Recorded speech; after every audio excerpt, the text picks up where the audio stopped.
क्या होगा अगर Kang the conqueror, ghost rider और रावण के बीच में फाइट हो जाए तो कौन जीतेगा? और इन तीनों में से सबसे पावरफुल कैरेक्टर कौन है? एमसीयू का नया multiverse level threat Kang the conqueror, demon from मेलएंटीरो, घोस्ट राइडर या लंकापति दशानन रावण? तो ये वीडियो बहुत ही इंटरेस्टिंग होने वाली है, इसलिए इसे बिल्कुल भी स्किप मत करना और एंड तक जरूर देखना ताकि तुम कुछ भी मिस ना करो। तो कैंग, घोस्ट राइडर और रावण तीनों अपनी सुपर पावरफुल और सुपर डिस्ट्रक्टिव स्ट्रेंथ की वजह से मोस्ट पावरफुल कैरेक्टर्स में से एक हैं और बहुत ही कम ऐसे कैरेक्टर्स हैं जो एक्चुअली उन्हें हरा पाए। तो सबसे पहले बात कर लेते हैं कैंग वर्सेस घोस्ट राइडर की और जानने की कोशिश करते हैं कि इन दोनों में से ज्यादा पावरफुल कौन है। बात करें कैंग की, तो कैंग एक नॉर्मल ह्यूमन बीइंग है जिसका नाम नेथानियल रिचर्ड है और उसकी स्टोरी शुरू होती है आज से लगभग 900 साल बाद फ्यूचर में। तो कैंग की स्टोरी बहुत कॉम्प्लिकेटेड है जिसमें timeline, time travel, multiple Kang, Kang के बहुत सारे वेरिएंट्स और कैंग काउंसिल जैसी बहुत सारी चीजें हैं। तो कैंग 13वीं सेंचुरी में पैदा हुआ एक नॉर्मल ह्यूमन बीइंग है जिसका असली नाम नेथानियल रिचर्ड्स है और जैसा कि तुम्हें नाम से ही पता लग रहा होगा ये फैंटास्टिक फोर के रीड रिचर्ड्स की फैमिली को बिलोंग करता है, जो कि अभी तक पूरी तरह से कंफर्म नहीं है क्योंकि कॉमिक्स से बहुत सारे ऐसे इंसिडेंट भी हुए हैं जिससे पता लगता है कि ये शायद डॉक्टर डूम से रिलेटेड है, जो कि अभी तक क्लियर नहीं है। और खुद कैंग को भी ये पता नहीं होता कि एक्चुअल में उसके एंसेस्टर्स कौन है, जिसके बाद वो अपने पास्ट और रिचर्ड टाइटल पे रिसर्च करना शुरू करता है और उसे पता लगता है अर्थ 616 के फैंटास्टिक फोर और डॉक्टर डूम के बारे में। और इसी दौरान उसे अपने पूर्वजों की एक टाइम मशीन भी मिलती है और वो अपने सभी सवालों का जवाब जानने के लिए पास्ट में जाने का डिसीजन लेता है और गलती से पहुंच जाता है एंशिएंट इजिप्ट में। और फिर वो वहां से वापस आने अपनी आइडेंटिटी के बारे में पता लगाने के बजाय वहीं पर रहने का डिसीजन लेता है और वहीं पे अपनी आइडेंटिटी को चेंज करके पूरे इजिप्ट को कैप्चर करके वहां का फैरो बन जाता है, जो कि वहां के लोगों के लिए गॉड की तरह था क्योंकि वो फ्यूचर से आया था और बहुत सी ऐसी चीजों के बारे में जानता था जिसे उस टाइम के लोग सोच भी नहीं सकते थे। और वो पास्ट के सभी इवेंट्स, टाइमलाइन और आगे क्या होने वाला है सब कुछ जानता था। और नेथानियल रिचर्ड्स वहां पे आराम से रह रहा था जब तक फैंटास्टिक फोर की टीम वहां पे नहीं आ जाती टाइमलाइन को सेव करने के लिए। और क्योंकि नेथानियल के पास कोई भी सुपर पावर्स नहीं थी इसलिए वो फैंटास्टिक फोर की टीम से बहुत ही आसानी से हार जाता है। और ये बात याद रखना कि वो अभी तक कैंग द कॉन्करर नहीं बना है और ना ही उसके पास अपना कोई फ्यूचर का अटैक और फ्यूचर की वेपन्स है, जिसके बाद नेथानियल अपनी टाइम मशीन में बैठकर 13वीं सेंचुरी में जाने की ट्राई करता है। पर क्योंकि ये टाइम मशीन उतनी भी परफेक्ट नहीं थी और बहुत ही पुरानी थी इसलिए वो गलती से पहुंच जाता है करंट टाइमलाइन में जहाँ पे एवेंजर्स, फैंटास्टिक फोर और डॉक्टर डूम थे, जिसके बाद वो डॉक्टर डूम के साथ मिलकर अर्थ को कॉन्कर करने का प्लान बनाता है। बट स्टिल क्योंकि नेथानियल के पास कोई भी सुपर पावर्स नहीं है, ना ही उसके पास अभी तक उसका फ्यूचर का कोई टैग है और ना ही अभी तक वो कैंग द कॉन्करर बना है, वो एवेंजर से बहुत बुरी तरह से हारता है। एंड देन अगेन फिर से एक शर्मनाक हार के बाद नेथानियल फिर से अपने टाइम मशीन में बैठकर अपने 13वीं सेंचुरी में जाने की ट्राई करता है। बट स्टिल उसकी टाइम मशीन उतनी परफेक्ट नहीं है और पता नहीं क्या ही है, वो फिर से टाइम स्टोन के चलते हमारे टाइम से 2000 साल आगे और अपने टाइम से 1000 साल आगे पहुंच जाता है 14वीं सेंचुरी में। और जब वहां पर पहुंचता है तो वो देखता है कि सभी मशीनों और ह्यूमंस के बीच में वॉर चली हुई है और पूरी ह्यूमैनिटी खत्म होने वाली है। क्योंकि ये मशीन उनके टाइम की नहीं थी बल्कि पास्ट की थी, इसलिए 14वीं सेंचुरी में किसी को भी ये पता नहीं था कि इन मशीनों को कैसे यूज करना है। और क्योंकि नेथानियल पास्ट से आया था और ये सभी मशीन्स उसी के टाइम की थी इसलिए वो इन सभी मशीन्स को यूज करना जानता था और वो इन सभी मशीन्स को बंद करके वॉर को रोकने के बजाय इन मशीन्स का यूज करके खुद को अपग्रेड करता है, अपने लिए एक आर्मर बनाता है और 14वीं सेंचुरी की पूरी अर्थ को ही कॉन्कर कर लेता है, जिसके बाद वो अपने लिए एक नई आइडेंटिटी लेता है और नेथानियल रिचर्ड्स से बन जाता है कैंग द कॉन्करर। पर वो यहीं पे नहीं रुकता बल्कि अपने टैग और टाइम ट्रैवल का यूज करके वो उस टाइम की पूरी गैलेक्सी को कॉन्कर कर लेता है। और इसके बाद की कैंग की स्टोरी में इतना ज्यादा टाइम ट्रैवल है कि उसे मास्टर ऑफ टाइम भी कहा जाता है और इन सब टाइम ट्रैवल की वजह से उसके बहुत सारे वेरिएंट्स भी हैं। और अगर किसी फाइट में कैंग हारने वाला होता है तो वो टाइम ट्रैवल करके पास्ट में चला जाता है और अपने पास्ट वाले वेरिएंट को बताता है कि कैसे वो इस फाइट को हारने वाला था और क्या करके वो इस फाइट को फ्यूचर में जीत सकता है। इसके अलावा मल्टीवर्स में काउंसिल ऑफ कैंग भी है जिसमें मल्टीवर्स के सभी कैंग है और वहीं पर है एक सुप्रीम कैंग जिसका मेन मोटिव सभी टाइम के सभी यूनिवर्सेस को कॉन्कर करना है। बात करें कैंग के पावर्स की तो कैंग एक नॉर्मल ह्यूमन बीइंग है जिसके पास कोई भी सुपर पावर नहीं है और वो बस जीनियस लेवल इंटेलिजेंट और हैंड टू हैंड कॉम्बैट का मास्टर है। पर कैंग की सबसे बड़ी वेपन और पावर है उसका टाइम ट्रैवल और उसका आर्मर, जो कि उसे Superman strength, speed, stamina, durability और टाइम ट्रैवल जैसी एबिलिटीज देता है। और उसने इमरजेंसी सिचुएशन के लिए अपने कुछ क्लोन्स ही बना के रखे हैं जो कि फिलहाल तो अनकॉन्शियस है। पर मल्टीवर्स के अगर किसी भी सिनेरियो में कैंग मरने वाला होता है तो उसके आर्मर के अंदर की एक डिवाइस उसकी कॉन्शियसनेस को उन क्लोन्स में शिफ्ट कर देती है, जो कि किसी दूसरी टाइमलाइन में सेफ लोकेशन पे होते हैं। और ये एबिलिटी कैंग को ऑलमोस्ट इमॉर्टल बना देती है। तो ये थी कैंग की पावर्स। और कैंग की पावर्स को अच्छे से जान लेने के बाद अब बात करते हैं घोस्ट राइडर की और जानने की कोशिश करते हैं कि आखिर ये घोस्ट राइडर कितना कितना पावरफुल है। तो घोस्ट राइडर एक एंटी हीरो है जिसका सर और पूरी बॉडी हेल फायर से जलती रहती है। घोस्ट राइडर को उसकी पावर्स मिलती है ह्यूमन बॉडी और ज़राथोस के कॉम्बिनेशन से, जो कि एक डिमोनिक सोल है जिसे लूसीफर ने हेल से निकाल दिया था क्योंकि वो वहां पे सभी बुरी सोल्स को अब्सॉर्ब कर अपनी पावर्स को बढ़ा रहा था, जिससे लूसीफर अपना काम ठीक से नहीं कर पा रहा था। घोस्ट राइडर कितना ज्यादा पावरफुल है इसका आइडिया आप इस बात से लगा सकते हो कि खुद हेल का राजा लूसीफर उस पर अपनी मैजिकल पावर से नजर रखता है, क्योंकि लूसीफर का मानना है कि घोस्ट राइडर ने अगर गलती से अपने ऊपर से कंट्रोल खो दिया तो वो एक अल्टीमेट किलिंग मशीन बन जाएगा और कुछ ही घंटों में पूरी ह्यूमैनिटी को अर्थ पर से खत्म कर देगा। और लूसीफर बिल्कुल भी नहीं चाहता कि ऐसा हो, क्योंकि ऐसा होने पर हेल और हेवन का कॉम्बिनेशन पूरी तरह से बिगड़ जाएगा और चीजों को कंट्रोल करना बहुत ही ज्यादा मुश्किल हो जाएगा। बात करें कुछ बेसिक पावर्स की तो घोस्ट राइडर के पास superman strength, speed, stamina, durability, instant healing और इमॉर्टैलिटी जैसी पावर्स हैं। इसके अलावा घोस्ट राइडर सिर्फ किसी की आंखों में देखकर उसकी सोल को अब्सॉर्ब हेल में ट्रैप या डिस्ट्रॉय कर सकता है, या किसी को सिर्फ देखकर उसकी पूरी बॉडी को हेल फायर से जला सकता है। इसके अलावा घोस्ट राइडर के पास चेन, नाइफ और शॉटगन जैसी वेपन्स भी हैं जिनका सिर्फ टच होती है वो सामने वाले की सोल को अब्सॉर्ब कर सकता है और उसकी बॉडी को हेल फायर से डिस्ट्रॉय भी कर सकता है। घोस्ट राइडर अपनी ओरिजिनल फॉर्म में इमॉर्टल है और अपना इवन पूरा सिर्फ हट जाने के बाद भी उसे दोबारा से रीग्रो कर सकता है, पर अगर समाव कोई उसके होस्ट को उसकी नॉर्मल फॉर्म में मार भी देता है फिर भी घोस्ट राइडर नहीं मरेगा, बल्कि उसकी फैमिली और फ्रेंड्स में से कोई और घोस्ट राइडर बन जाएगा मेफिस्टो के कर्स की वजह से। तो ये थी घोस्ट राइडर की पावर्स, और घोस्ट राइडर और कैंग की पावर्स को अच्छे से जान लेने के बाद अब बात करते हैं फाइट कंपैरिजन की और जानने की कोशिश करते हैं कि इन दोनों में से ज्यादा पावरफुल कौन है और फाइट होने पर कौन जीतेगा। तो कैंग बहुत ही ज्यादा पावरफुल है जो कि एमसीयू का नया सुपर विलन और मल्टीवर्स लेवल थ्रेट है, पर दूसरी तरफ घोस्ट राइडर है जिसका सर और पूरी बॉडी हेल फायर से जलती रहती है। कैंग फाइट में मोस्टली डिपेंड करता है अपने अटैक और फ्यूचर के एडवांस वेपन पर घोस्ट राइडर पर उसका कोई भी असर नहीं होगा क्योंकि घोस्ट राइडर अपनी ओरिजिनल फॉर्म में इमॉर्टल है, और वैसे भी जिसका सर और पूरी बॉडी हेल फायर से जल ही रही है तुम उसका क्या ही कर लोगे। कैंग टाइम ट्रैवल करके पास में जाकर घोस्ट राइडर को बचपन में मारने की कोशिश कर सकता है, पर घोस्ट राइडर का पावर सोर्स ज़राथोस है जो कि एक डिमोनिक सोल है और वो मरकर हेल से ही आई है, इसलिए वो उसे दोबारा से नहीं मार सकता। और अगर कैंग घोस्ट राइडर के होस्ट डॉनी ब्लेज को मारने की कोशिश करता है तो वो उसे इजीली मार सकता है, पर इससे घोस्ट राइडर नहीं मरेगा बल्कि डॉनी ब्लेज की फैमिली और फ्रेंड्स में से कोई और घोस्ट राइडर बन जाएगा मेफिस्टो के कर्स की वजह से। कैंग के पास एडवांस वेपन और अटैक है, पर उसका अटैक उसे हेल और हेवन के बारे में नहीं बताता और ना ही कोई इन्फॉर्मेशन देता है। और इवन अगर कैंग दी कॉन्करर अटैक करके घोस्ट राइडर के सर या पूरी की पूरी बॉडी को भी डिस्ट्रॉय कर देता है फिर भी घोस्ट राइडर नहीं मरेगा बल्कि वो दोबारा से रीजनरेट हो जाएगा और ऐसे फाइट करता रहेगा जैसे कुछ हुआ ही नहीं। दूसरी तरफ घोस्ट राइडर के पास हेल फायर है और वो अपनी हेल फायर का यूज करके थॉर के म्योनिर तक को मेल्ट कर चुका है, इसलिए कैंग की कोई भी वेपन घोस्ट राइडर तक पहुंचने से पहले ही मेल्ट हो जाएगी। और घोस्ट राइडर अपनी इस हेल फायर का यूज करके कैंग की वेपन्स, कैंग के आर्मर और खुद कैंग तक को एग्जिस्टेंस से इरेज कर सकता है। इसके अलावा घोस्ट राइडर के पास चेन, नाइफ और शॉटगन जैसी वेपन्स भी हैं जिनके सिर्फ टच होते हुए वो कैंग की सोल और बॉडी को डिस्ट्रॉय, हेल में ट्रैप या अब्सॉर्ब भी कर सकता है। और अगर फाइट के बीच में कैंग गलती से भी घोस्ट राइडर की आंखों में देख लेता है तो घोस्ट राइडर बगैर अपनी जगह से हिले पैनिक स्टेयर्स के थ्रू एक ही सेकंड में कैंग की सोल को अब्सॉर्ब या डिस्ट्रॉय कर सकता है। हालांकि कैंग इससे नहीं मरेगा और कैंग का आर्मर उसके कॉन्शियसनेस को उसके दूसरे क्लोन में शिफ्ट कर देगा, पर फिर भी ये multiverse level threat ghost rider के सामने 10 मिनट भी नहीं टिक पाएगा और ये फाइट शुरू होने से पहले ही खत्म हो जाएगी। और वैसे भी जो एंटमैन 3 में एंटमैन से आने वाला है उसको तुम घोस्ट राइडर से क्या ही कंपेयर करोगे। और इवन कॉमिक्स में भी कई बार घोस्ट राइडर और कैंग के बीच में फाइट हो चुकी है जिसमें हर बार घोस्ट राइडर ने इस फाइट को फाइट तक कंसीडर नहीं किया है और कैंग घोस्ट राइडर से बहुत बुरे तरीके से हारा। इन दी एंड कैंग ना ही घोस्ट राइडर को हरा सकता है ना ही उसे मार सकता है, जबकि घोस्ट राइडर कैंग को मार भी सकता है और हरा भी सकता है, इसलिए घोस्ट राइडर इस फाइट का एक अल्टीमेट विनर होगा और फाइट में चाहे जो भी हो इन दी एंड जीतेगा घोस्ट राइडर। तो बात कर लेते हैं कैंग वर्सेस रावण की और जानने की कोशिश करते हैं कि इन दोनों में से ज्यादा पावरफुल कौन है।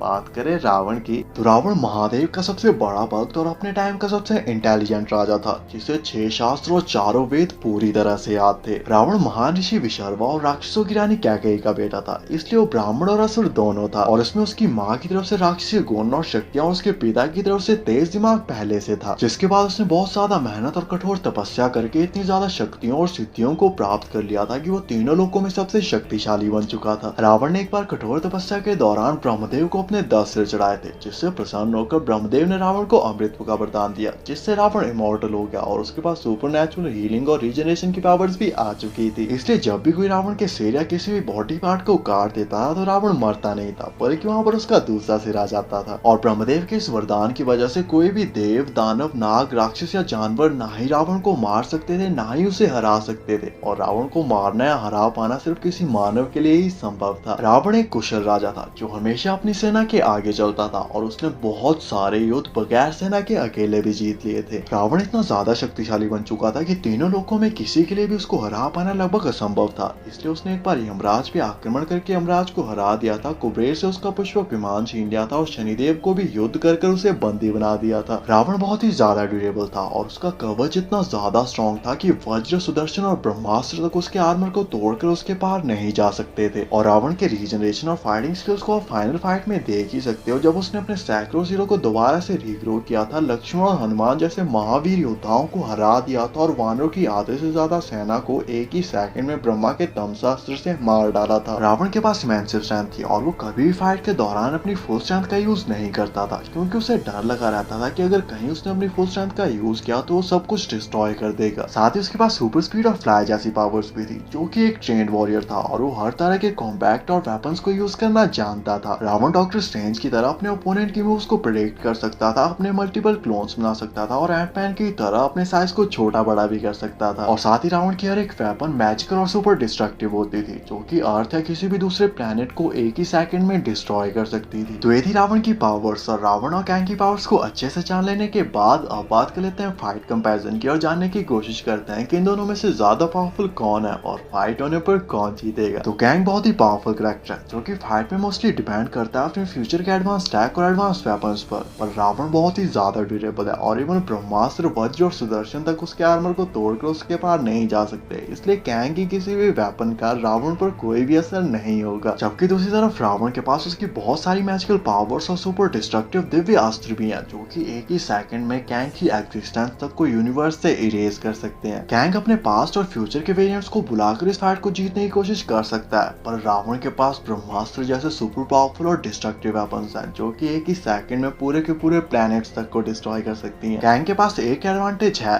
जो कि है उसका ह्यूमन होना, इसलिए ब्रह्मदेव के वरदान की वजह से वो एक्चुअली रावण को हरा और मार सकता है। पर फिर सवाल आता है कैसे, क्योंकि कैंग के पास उसका फ्यूचर का अटैक और एडवांस वेपन्स तो है, पर फिर भी वो फ्यूचर से हुआ एक नॉर्मल ह्यूमन बीइंग है, जो कि रावण के एक नॉर्मल से अटैक को भी सर्वाइव नहीं कर पाएगा। जबकि रावण अपने टाइम के महाशक्तिशाली राजाओं, राक्षसों और देवताओं तक को हरा चुका है, जो कि ऑब्वियसली कैंग से कई गुना ज्यादा पावरफुल होंगे। हाँ, अगर कैंग पास्ट में जाकर विभीषण को ढूंढकर नाभि में अमृत के बारे में पता लगा ले, वो अलग बात है। रावण की नाभि में अमृत है, जो कि उसे सुपरनैचुरल हीलिंग और रीजनरेशन की भी पावर्स प्रोवाइड करता है, जिससे रावण ऑलमोस्ट इमॉर्टल बन जाता है। इसलिए मान लो समहाउ, जो कि ऑलमोस्ट इम्पॉसिबल है, पर मान लो समहाउ अगर कैंग रावण का सिर भी काट देता है, फिर भी रावण इससे नहीं मरेगा, बल्कि वहां पर उसका दूसरा सिर आ जाएगा, और रावण वैसे ही फाइट करता रहेगा जैसे कुछ हुआ ही नहीं है। रावण का आर्मर बहुत ही ज्यादा स्ट्रॉन्ग था, और इवन वज्र, सुदर्शन और ब्रह्मास्त्र तक उसके आर्मर को तोड़कर उसके पार नहीं जा सकते थे। इसलिए कैंग के पास चाहे कितना ही उसका फ्यूचर का अटैक और एडवांस वेपन्स क्यों ना हो, एटलीस्ट वो वज्र या सुदर्शन से तो पावरफुल नहीं हो सकती। इसलिए कैंग की सभी वेपन्स और सभी अटैक्स रावण के अगेंस्ट इफेक्टलेस होंगे, और उनका रावण पर कोई भी असर नहीं होगा। और वैसे भी जो एंटमैन 3 में एंटमैन से आने वाला है, उसको तुम रावण से क्या ही कंपेयर करोगे, जिसको हराने के लिए खुद भगवान को अवतार लेके आना पड़ा था। हाँ, एक पॉसिबिलिटी हो सकती है कि गैंग टाइम ट्रैवल करके पास में जाए और रावण को पैदा होते ही मार दे, जो कि वो कर भी सकता है, और इस तरह से वो इस फाइट को जीत सकता है। पर अगर गैंग ऐसा करता है तो रावण कभी बड़ा ही नहीं होगा, और ना ही वो बड़ा होकर गैंग के साथ फाइट करेगा, इसलिए ये फाइट कभी होगी नहीं। पर अगर गैंग ऐसा नहीं करता और फ्यूचर के किसी पर्टिकुलर सिनेरियो में गैंग और रावण के बीच में फाइट होती है, तो रावण इस फाइट को इजीली जीत लेगा। हालांकि गैंग जैसे ही मरने वाला होगा, उसका आर्मर उसकी कॉन्शियसनेस को उसकी दूसरी क्लोन बॉडी में शिफ्ट कर देगा, फिर भी रावण एटलीस्ट उसकी सामने वाली बॉडी को डिस्ट्रॉय कर देगा और इस फाइट को इजीली जीत लेगा। इन दी एंड गैंग ना ही रावण को मार सकता है, ना ही उसे हरा सकता है, जबकि रावण गैंग को मार भी सकता है और हरा भी सकता है। इसलिए रावण इस फाइट का एक अल्टीमेट विनर होगा, और फाइट में चाहे जो भी हो, इन दी एंड जीतेगा रावण ही। बाकी आपके हिसाब से इस फाइट के और क्या पॉसिबिलिटीज हो सकती हैं, और नेक्स्ट वीडियो किस टॉपिक पे बनानी चाहिए, कमेंट करके जरूर बताना। ऐसी अमेजिंग वीडियोस के लिए चैनल को सब्सक्राइब कर देना, एंड थैंक्स फॉर वॉचिंग।